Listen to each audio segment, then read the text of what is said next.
സംസാരിക്കുന്നത്. അദ്ദേഹത്തിന്റെ ജോലി ഭാരം കുറയ്ക്കുകയാണോ ഉണ്ടായത്? ഞാൻ പറഞ്ഞത് വളരെ വ്യക്തമായി പറഞ്ഞു.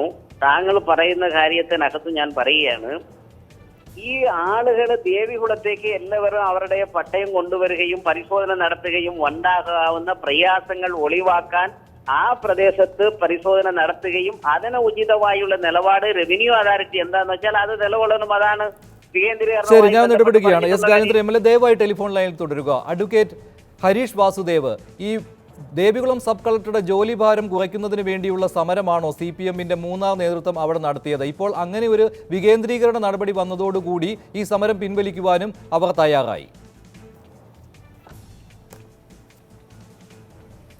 അല്ല, നിലപാടിൻ്റെ കാര്യത്തിൽ ശ്രീ എസ് രാജേന്ദ്രനോട് വിയോജിക്കുമ്പോഴും അദ്ദേഹം പറഞ്ഞ ഒരു കാര്യം, ഈ കൊട്ടക്കാമ്പൂർ, വട്ടവട, കീഴാന്തൂർ പ്രദേശങ്ങളിലെ ആളുകൾക്ക് NOC കിട്ടുന്നതിന് വേണ്ടി നേരത്തെ വില്ലേജ് ഓഫീസുകളെയാണ് ആശ്രയിച്ചിരുന്നത്. വില്ലേജ് ഓഫീസുകളെ ആശ്രയിക്കുമ്പോൾ ഇടുക്കിയിലെ റവന്യൂ വകുപ്പിനെ പറ്റി നമുക്കറിയാം. ഒട്ടുമിക്ക വില്ലേജ് ഓഫീസർമാരും താലൂക്ക് ഓഫീസിലും എല്ലാം അഴിമതിയുടെ കൂത്തരങ്ങാണ്. ഇത് മാതൃഭൂമി ന്യൂസ് തന്നെ പലപ്പോഴും പുറത്തു കൊണ്ടുവന്നിട്ടുണ്ട്. ഇപ്പോൾ ശ്രീറാം വെങ്കട്ടരാമൻ ഇടപെട്ടിട്ടുള്ള ക്വാറികളിലെല്ലാം തന്നെ നിയമവിരുദ്ധമായിട്ട്, ഈ റിസോർട്ടുകൾക്കെല്ലാം തന്നെ നിയമവിരുദ്ധമായി ലൈസൻസ് കൊടുത്തിട്ടുള്ളത് വില്ലേജ് ഓഫീസിൽ നിന്നും താലൂക്ക് ഓഫീസിൽ നിന്നുമാണ്. ഇനി അത്തരം കാര്യങ്ങൾ ദേവികുളം ഓഫീസിനെ കേന്ദ്രീകരിച്ച് നടത്തിയാൽ മതി എന്ന തീരുമാനം ഫലത്തിൽ ഈ ആളുകളെല്ലാം ബുദ്ധിമുട്ടിച്ചിരുന്നു. അത് പഴയ സ്ഥിതിയിലേക്ക് തിരിച്ചു കൊണ്ടുപോവുക എന്ന ഒരു നിർദ്ദേശം, എനിക്ക് തോന്നുന്നു അതൊരു തീരുമാനമല്ല. റവന്യൂ വകുപ്പ് അത്തരത്തിൽ ഡീസെൻട്രലൈസ്ഡ് ആയി നേരത്തെ കിട്ടിയതുപോലെ NOCകൾ വില്ലേജ് ഓഫീസിൽ നിന്ന് തന്നെ ലഭ്യമാക്കാനുള്ള ഒരു നടപടി സ്വീകരിക്കണം. അതിന് ഒരു നിർദ്ദേശം മുഖ്യമന്ത്രി വെച്ചിരിക്കുന്നു. റവന്യൂ വകുപ്പ് മന്ത്രിയാണ് ഇതേ സംബന്ധിച്ച് റവന്യൂ വകുപ്പിന്റെ തീരുമാനം അറിയിക്കേണ്ടത്. എനിക്ക് തോന്നുന്നു വരാനിരിക്കുന്ന ദിവസങ്ങളിൽ റവന്യൂ വകുപ്പ് ഇതിൽ എന്ത് തീരുമാനമെടുക്കും എന്നറിയേണ്ടതാണ്. ഇതാണ് പുറത്ത് നോക്കുമ്പോൾ കേൾക്കുമ്പോൾ നമുക്ക് കിട്ടുന്ന വിവരം. ശരി, ശ്രീ ഇബ്രാഹിം കുട്ടി കല്ലാർ, ഇന്ന് രമേശ് ചെന്നിത്തലയുടെ നേതൃത്വത്തിൽ പ്രതിപക്ഷ സംഘം അവിടം സന്ദർശിച്ചുവല്ലോ. അവിടെ വെച്ച് ഒരു പ്രധാനപ്പെട്ട ആരോപണം ഉന്നയിക്കുകയും ചെയ്തു. ഇത് മുൻപ് ഉള്ള ആരോപണം തന്നെയായിരുന്നു. ഇപ്പോൾ സംസാരിച്ച എസ് രാജേന്ദ്രൻ MLA അവിടെ KSEBയുടെ ഭൂമി കയ്യേറിയിരിക്കുന്നു എന്ന്, അദ്ദേഹത്തിൻ്റെ പട്ടയഭൂമിയാണെന്ന് ഇതിന് മുഖ്യമന്ത്രി മറുപടിയും നൽകി. ഇത്തരം ഒരു ആരോപണം ഉന്നയിക്കുവാനുള്ള കാരണം എന്താണ് പ്രതിപക്ഷം? തീർച്ചയായിട്ടും ഇതിനു മുമ്പ് തന്നെ പല തവണയും എസ് രാജേന്ദ്രൻ്റെ കയ്യേറ്റത്തെ സംബന്ധിച്ച് വളരെ വ്യക്തമായിട്ടുള്ള ആരോപണങ്ങൾ ഉയർന്നിട്ടുള്ളതാണ്.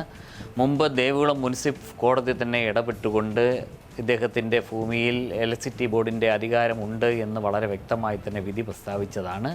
പിന്നെ ആ സ്ഥലത്തിന് എങ്ങനെ പട്ടയം പിടിച്ചു എന്ന് മുഖ്യമന്ത്രി എന്ന് പറഞ്ഞത് എന്താണെന്ന് ഞങ്ങൾക്ക് മനസ്സിലാവുന്നില്ല.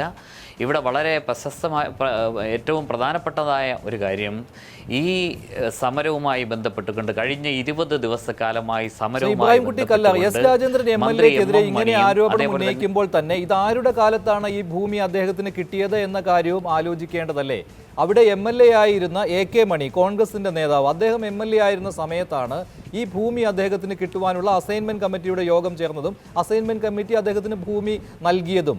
അതിനുശേഷം ഉമ്മൻചാണ്ടി സർക്കാരും അധികാരത്തിലിരുന്ന സമയമുണ്ടായിരുന്നു. എന്ത് നടപടിയെടുത്തു? പലപ്പോഴും ഇങ്ങനെ ഓരോ ആരോപണവും എസ് രാജേന്ദ്രൻ MLA-ക്കെതിരെ ഈ KSEB ഭൂമിയുടെ കാര്യത്തിൽ ഉയർന്നു വരുമെങ്കിലും നടപടിയെടുക്കുവാൻ എല്ലാവരും മടിക്കുകയാണ്. ഇന്ന് പ്രതിപക്ഷ നേതാവ് വെല്ലുവിളിക്കുകയുണ്ടായി, റവന്യൂ പ്രിൻസിപ്പൽ സെക്രട്ടറി അന്വേഷിക്കുവാൻ തയ്യാറുണ്ടോ, ആ വെല്ലുവിളി മുഖ്യമന്ത്രി ഏറ്റെടുക്കുന്നുണ്ടോ എന്ന്. ഇത് നേരത്തെയും നടത്താമായിരുന്നതായിരുന്നുവല്ലോ, ഈ UDF ഭരിച്ച സമയത്ത് നടത്താമായിരുന്നുവല്ലോ. UDF ഭരിച്ചിരുന്ന സമയത്ത് സമയബന്ധിതമായി ഇത്തരത്തിലുള്ള കാര്യങ്ങൾക്ക് വേണ്ടിയുള്ള നടപടികളൊക്കെയായി മുമ്പോട്ട് പോയിട്ടുണ്ട്. അത് പോയില്ല എന്ന് പറഞ്ഞാൽ അതിൻ്റെ യഥാർത്ഥ റെക്കോർഡുകൾ എടുത്ത് പരിശോധിച്ചാൽ നമുക്ക് വളരെ വ്യക്തമായിട്ട് മനസ്സിലാവും. ഇപ്പോൾ അതല്ല പ്രധാനപ്പെട്ട കാര്യം. 20 ദിവസമായി ഒരു സംസ്ഥാനം ഭരിക്കുന്ന ഗവൺമെൻറ്റിന് നേതൃത്വം നൽകുന്ന രാഷ്ട്രീയ പ്രസ്ഥാനം ദേവികുളം RDO ഓഫീസിന് മുമ്പാകെ നടത്തിയിട്ടുള്ള സമരം, ആ സമരം എങ്ങനെയാണ് പര്യവസാനിച്ചത്?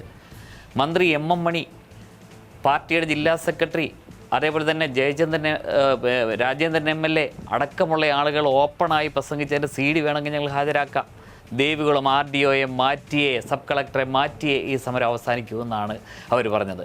സമരം നാണം കെട്ട് അവസാനിപ്പിക്കേണ്ട സാഹചര്യമാണ് ഉണ്ടായത്. ഒരു ഗവൺമെൻറ് നേതൃത്വം നൽകുന്ന ഒരു രാഷ്ട്രീയ പ്രസ്ഥാനം ഇത്തരത്തിലുള്ള ഒരു ജനകീയ പ്രശ്നവുമായി ബന്ധപ്പെട്ടുകൊണ്ട് സമരം നടത്തുക എന്ന് പറഞ്ഞാൽ എന്ത് വിരോധാഭാസമാണ്? ഇപ്പോൾ എസ് രാജേന്ദ്രൻ MLA ഇവിടെ പറഞ്ഞ കാര്യം, അവർ എന്തുകൊണ്ടാണ് സബ് കളക്ടർക്കെതിരെ ഇങ്ങനെ ഒരു സമരം നടത്തിയത് എന്ന്, സബ് കളക്ടറെ മാറ്റണമെന്ന ആവശ്യം ഉന്നയിച്ചിട്ടില്ല എന്ന് എസ് രാജേന്ദ്രൻ MLA പറയുന്നു. പക്ഷേ അവിടെ തെറിവിളിയോടുകൂടിയാണ് ഈ സമരമെന്ന് നമുക്ക് അറിയാവുന്ന കാര്യമാണ്. സബ് കളക്ടറെ പുറത്തിറങ്ങി നടക്കാൻ പോലും സമരക്കാർ അനുവദിച്ചിരുന്നും ഇല്ല. പക്ഷേ സബ് കളക്ടറെ മാറ്റണമെന്ന ആവശ്യമില്ലായിരുന്നുവെന്ന് എസ് രാജേന്ദ്രൻ MLA അവകാശപ്പെടുന്നു. പക്ഷേ ഈ സമരത്തിൽ അവർ ഉന്നയിച്ച കാര്യങ്ങൾ അത് പ്രതിപക്ഷവും അവിടുത്തെ കോൺഗ്രസ് നേതൃത്വവും മൂന്നാറിലെ CPM നേതൃത്വവും പോലെ തന്നെ മൂന്നാറിലെ കോൺഗ്രസ് നേതൃത്വവും അംഗീകരിക്കുന്ന കാര്യം തന്നെയല്ലേ? കർഷകരുടെ കാര്യം പറഞ്ഞുകൊണ്ട് CPM-ന്റെ അതേ നിലപാട് തന്നെയല്ലേ ഇടുക്കിയിലെ കോൺഗ്രസ് നേതൃത്വത്തിനുമുള്ളത്? ഒരിക്കലുമല്ല. ഇതാണ് പ്രശ്നത്തെ ഒരു പൂർണ്ണമായി എല്ലാ രാഷ്ട്രീയ കക്ഷികളും കയ്യേറ്റത്തിൽ പങ്കാളികളായിട്ടുണ്ട് എന്ന് പറഞ്ഞുകൊണ്ട് ഈ വിഷയത്തെ സമീപിക്കുകയാണ്. ഞങ്ങൾക്ക് വളരെ വ്യക്തമായ വിയോജിപ്പുണ്ട്. ഏതെങ്കിലും കോൺഗ്രസിൻ്റെ വ്യക്തികൾ ഈ കാര്യത്തിൽ ബന്ധപ്പെടുന്നുണ്ടെങ്കിൽ നിങ്ങൾക്ക് ചൂണ്ടിക്കാണിക്കാം. അതുമായി ബന്ധപ്പെട്ടുകൊണ്ട് കോൺഗ്രസിന്റെ ഒരു നേതാക്കന്മാരുടെ പേരും പറയാൻ കഴിഞ്ഞില്ല. മറിച്ച് മാർക്സിസ്റ്റ് പാർട്ടിയുടെ MLA വളരെ വ്യക്തമായി എത്ര അനധികൃത റിസോർട്ടുകളുടെ നിർമ്മാണ സ്ഥലത്ത് അദ്ദേഹത്തെ കൊണ്ടുപോയി ഇടുക്കിയിലെ കോൺഗ്രസ് നേതൃത്വം പരസ്യമായ രഹസ്യമാണ്.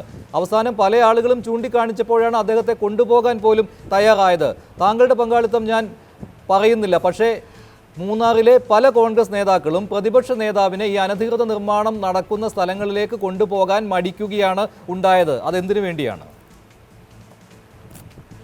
അതൊക്കെ ഓരോരുത്തരുടെ ഭാവനാവിലാസങ്ങൾ മാത്രമാണ്. മുതിരപ്പുഴയാർ ഉൾപ്പെടെ അതേപോലെ തന്നെ KSC ബോർഡിൻ്റെ സ്ഥലം ഉൾപ്പെടെ പ്രധാനപ്പെട്ട ഉയർന്നു വന്നിട്ടുള്ള എല്ലാ കയ്യേറ്റ പ്രദേശങ്ങളും ശ്രീ രമേശ് ചെന്നിത്തല അവിടെ സന്ദർശിക്കുകയുണ്ടായി.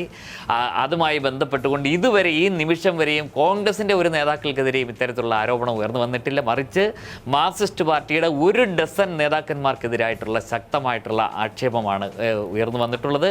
ആ ആക്ഷേപങ്ങൾ ഇന്ന് മൂന്നാറിലെ ഏതെങ്കിലും ഒരു CPM DYFI നേതാക്കന്മാർക്ക് നഷ്ടപ്പെടുവാനില്ല ഈ കൈവിലങ്ങുകൾ അല്ലാതെ എന്ന മുദ്രാവാക്യം വിളിക്കാൻ കഴിയുമോ? അവർക്ക് നഷ്ടപ്പെടാൻ വളരെയധികം ഉണ്ട്. നിങ്ങൾ ഓരോരുത്തരുടെയും 2011 മുതൽ നിയമത്തിന്റെ ബുൾഡോസർ ഓടിക്കുവാനുള്ള തീരുമാനം വന്നത് അന്നത്തെ റവന്യൂ മന്ത്രിയായിരുന്ന തിരുവഞ്ചൂർ രാധാകൃഷ്ണന്റെ ഭാഗത്തു നിന്നും നിയമത്തിന്റെ ബുൾഡോസർ ഓടിക്കുന്നത് എന്തായാലും